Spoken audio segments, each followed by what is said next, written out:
안녕하십니까. 2022년 12월 8일 환율 끝판왕을 시작하겠습니다. 오늘 달러 인덱스가 105.515에서 105.150으로 0.35% 하락하면서 세계 주요 통화 대비 약세를 보이고 있습니다. 미국의 주요 언론 및 기업, 경제인 등은 연준의 긴축적인 통화 정책 행보로 인해 경기 침체에 빠질 것이라는 우려를 하고 있고, 중국이 제로 코로나 정책을 사실상 폐지하는 조치를 발표했다는 소식이 더해지면서 달러 인덱스는 하락했습니다. 참고로 FOMC 2주 전부터 발언을 금지하는 연준의 블랙아웃 기간 동안 미국의 주요 언론 및 기업, 경제인 등이 긴축 강도를 높여야 한다와 긴축 강도를 완화해야 한다는 주장이 강하게 대립하면서 시장이 혼조세를 보이고 있습니다. 12월 FOMC는 한국 시간 기준으로 12월 14일에서 15일까지 진행되니 참고하시고요.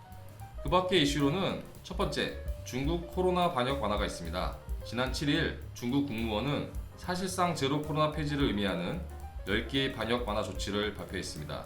발표된 10개 조치에는 상시로 했던 PCR 검사를 폐지했고, 재택 치료를 허용했으며 타 지역으로 여행 시 PCR 음성 증명 의무가 없어졌다고 합니다.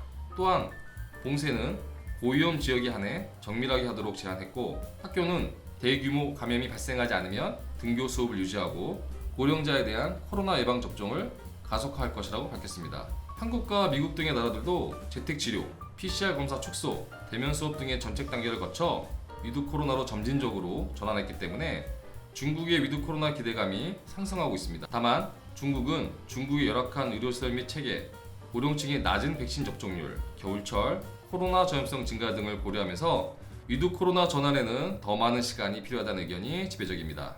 다수의 전문가들은 짧으면 내년 3월 중국 전국 인민대회 이후 길게는 내년 하반기가 돼야 위드 코로나로 완전히 전환될 것으로 예상하고 있습니다. 두 번째는 유가 하락이 있습니다. 유가는 경기 침체에 대한 우려가 증가하고 미국의 휘발유와 디젤 재고가 늘어나면서 하락했습니다.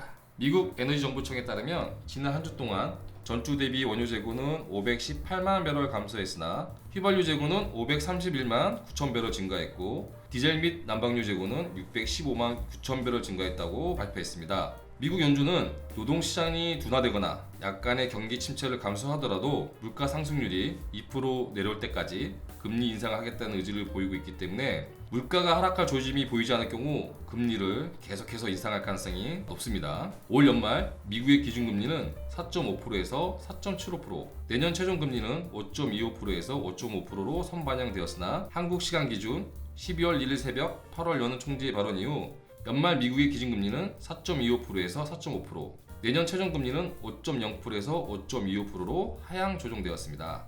이로 인해 달러원은 당분간 1,300원 전후에서 움직일 것으로 보이네요. 이보다 금리가 상승하게 될 경우 달러원 환율이 상승할 가능성이 있고, 금리가 하락하게 될 경우 달러원 환율이 하락할 가능성이 존재합니다. 이 밖에는 한국의 무역수지 개선, 중국의 제로 코로나 폐지 등은 달러원 환율의 하락 요인이 될 수 있습니다. 이상으로 2022년 12월 8일 환율 끝판왕을 마치도록 하겠습니다. 감사합니다.